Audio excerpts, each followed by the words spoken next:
So today I will be reviewing Love and Hip Hop Hollywood episode 7. So this episode opens up with Alexis Scott, Lyrica, and Zell. Okay, so all of a sudden Zell and Alexis are good friends. She's supposed to be hiring him to be her stylist. Although, no shade to Zell. You know, why do these people keep hiring him to be their stylist? I mean, did you see what he had on today? I don't get it. But you know, maybe you could dress awful, but dress other people nice. That's what has to be going on, because you know, I don't get it. You know, I thought the stylist had to dress stylish, but you know, I'm just nitpicking. So let me continue on. So Zell is clearly playing both sides of the fence. You know, he has not picked a side. He has not decided if he's going to be Masika's friend or Alexis' friend. You know, he clearly is telling everybody, you know, that he's in the middle. Like, I don't do middle friends. You like, child, if you want to be my friend, you got to pick a side. I don't play in the middle. He was informing Lyrica and Alexis that Moniz had gotten into a fight with Teairra Marie. See, that's the problem with middle people. You know, they end up spreading your business around town. Like, neutral my ass. I don't even think it's possible to be neutral. Like, this is unnatural. Like, you just have to pick a side. But anyway, they're accepting it, his neutralness, or what I call, you know, two-facedness. They're accepting it. So Lyrica invites him to her launch party. She's got some listening party, that's what she called it, because A1 finally worked on her album. So she invited everybody, including all her friends and all of their enemies, to her listening party. But before I can get to the listening party, I want to start out by saying I have become numb to listening parties on Love and Hip Hop, because everybody has one every episode, and the music's always and you never hear it on the radio, like ever. I mean, Cardi B was just a stroke of luck, and she wasn't filming at the time she had her hit. But I must say, for the first time, Lyrica could sing, and the music sounded good. I was like, wait a minute, am I watching Love and Hip Hop? It really sounded good. I mean, she might really have a chance. You know, everybody else, you know, matter of fact, we heard two songs this episode. It was Booby, I don't know what you're gonna do. Like, that song, you can't go back to basketball. This is a cold red situation. Booby needs another source of income, and I don't think it's gonna be, you know, singing. Well, I don't really call it singing, maybe auto-tuning. I don't think auto-tuning is your gig, you know, no offense.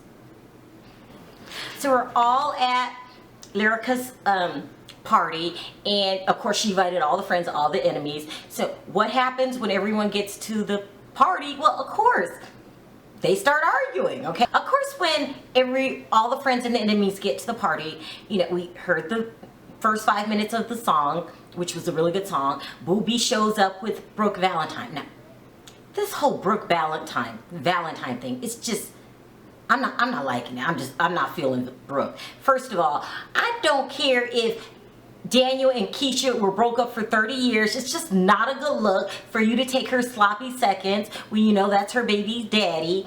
Go work things out with Marcus like you claim you're gonna do. Stop straddling the fence.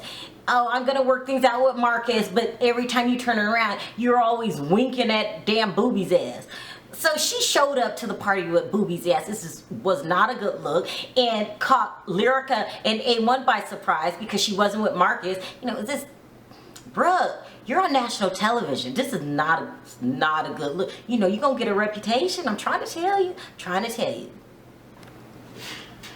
Then we had Alexis Scott. They were basically arguing. People took sides with the Masika side, but Masika was not there again. Like, why doesn't Masika show up? Like, this is not for the cameras. Like, this is serious. Like, she does not want to be in 10 miles of Alexis Scott. Now, either you slept with her man or you didn't. I mean, is there more to the story? You know, you got a baby, so you slept with a man. She gotta be telling the truth. So what are you running from? Like, we all know you know, you're a homewrecker. You know, sorry, you know, you did to yourself. So why are you running? And you're on camera to tell about your life, but you don't want to tell about your life when Alexis is around. You just want to run. I'm not understanding this. But you know, she didn't have to be there because she has her surrogates now. This Mr. Ray, he has inserted himself into something that has absolutely nothing to do with him, which leads me to believe he might be looking for a little camera time. You know, I'm just saying, he's just cussing people out over something that has absolutely nothing to do with him. For me, the best part of the entire episode, it was a serious subject, but it just cracks me up. It was Ray J and Princess. So Princess really wants a baby. Like Ray J, I just think Ray J is funny as hell. He cracks me up. So I used to love and hip hop for the, you know, the ratchetness they have going on, but now I'm loving it because of Ray J and Safari. They crack me up. So Princess Love took Ray J to some chakra. I don't know what it was. It was just kind of weird. They kind of like sat on the ground. You should have seen Ray J's face.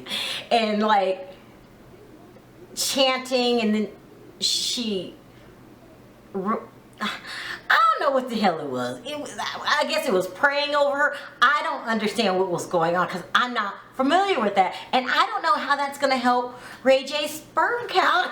Like, what, you know, that's the problem here. He has low sperm count. I don't know how going to, is it like a spiritual doctor will help that? It was really weird. It was really weird. And Ray J was trying to hang in there because he knows how bad Princess wants this baby. But he was cracking me up. He had this uncomfortable look on his face. He's like, you know, but he hung in there because of Princess, because she really wants a baby. But after that, he had to take matters into his own hands, which didn't get any better. So Ray J decides to rent his manager's baby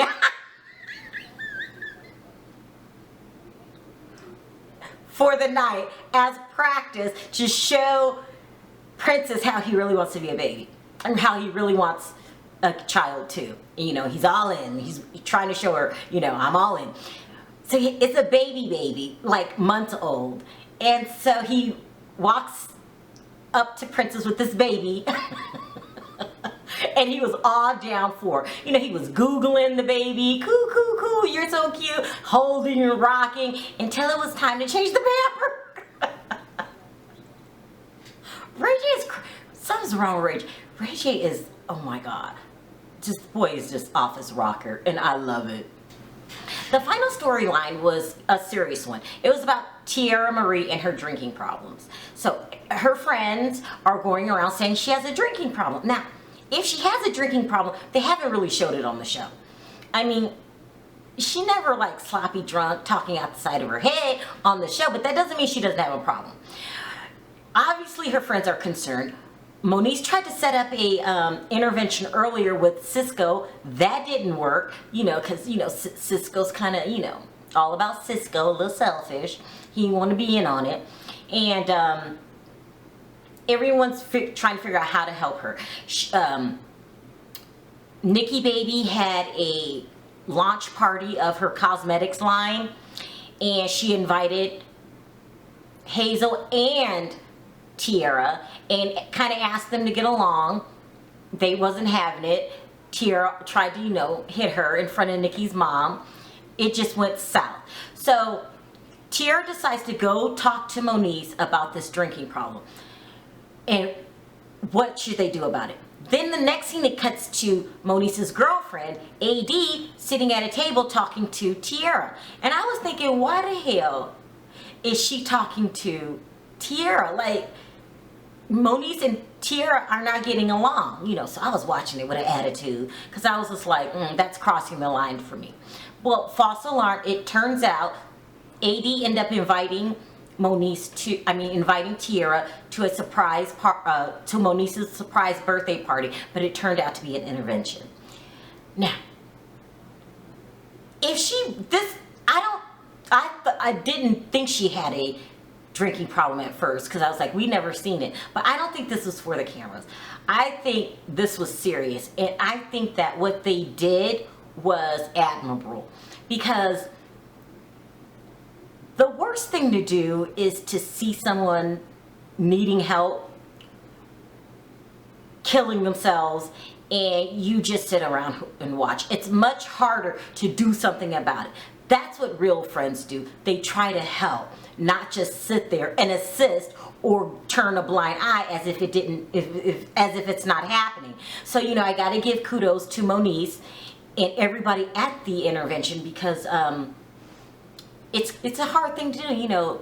Drugs and alcohol, that's a terrible disease, very terrible. So we'll see how that turns out next week. So that's where the episode left off. I really enjoyed this episode, because even though they were dealing with some really serious issues, I did find some comic relief in it.